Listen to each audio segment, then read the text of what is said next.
There's a line to a quarry at the end of Thomas's branch. It goes for some distance along the road. Thomas was always very careful to whistle here in case anyone was coming.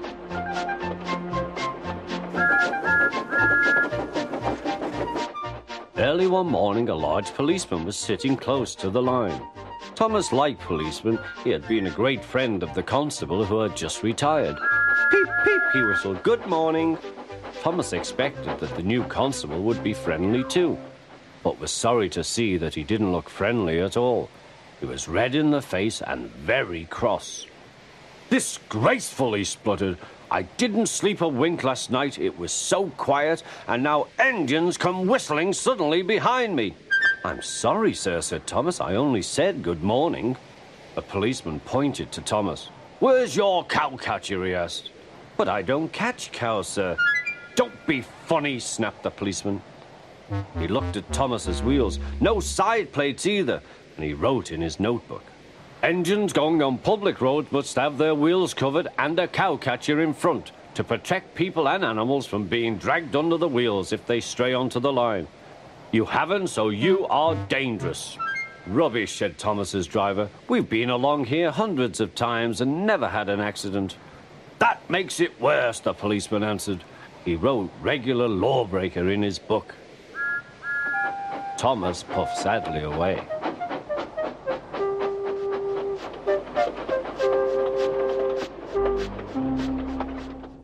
The fat controller was having breakfast. He was eating toast and marmalade. The butler came in. "Excuse me, sir, you are wanted on the telephone." "Bother that telephone," said the fat controller. "I'm sorry, my dear," he said to his wife. "Thomas is in trouble with the police, and I must go at once." At the station, Thomas's driver told the fat controller what had happened. Dangerous to the public, indeed. We'll see about that. The fat controller spoke to the policeman. But however much he argued with him, it was no good. "The law is the law," he said, "and we can't change it." The fat controller felt exhausted.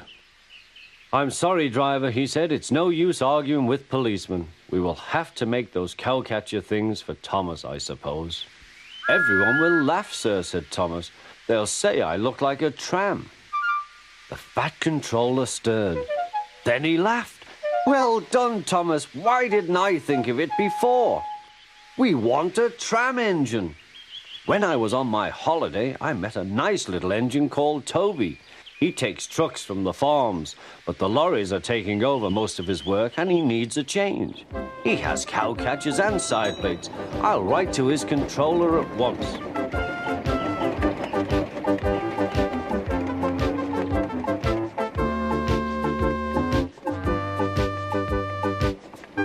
A few days later, Toby arrived.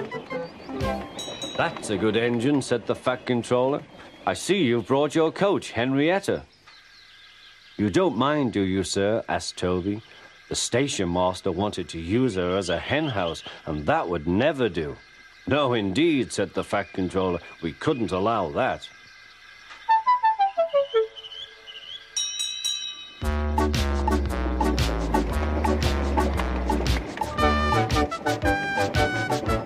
Toby made the silly trucks behave even better than Thomas did.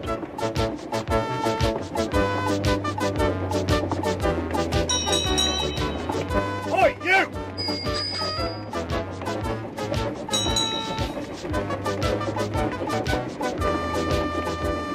At first, Thomas was jealous, but he was so pleased when Toby rang his bell and frightened the policeman, they've been firm friends ever since.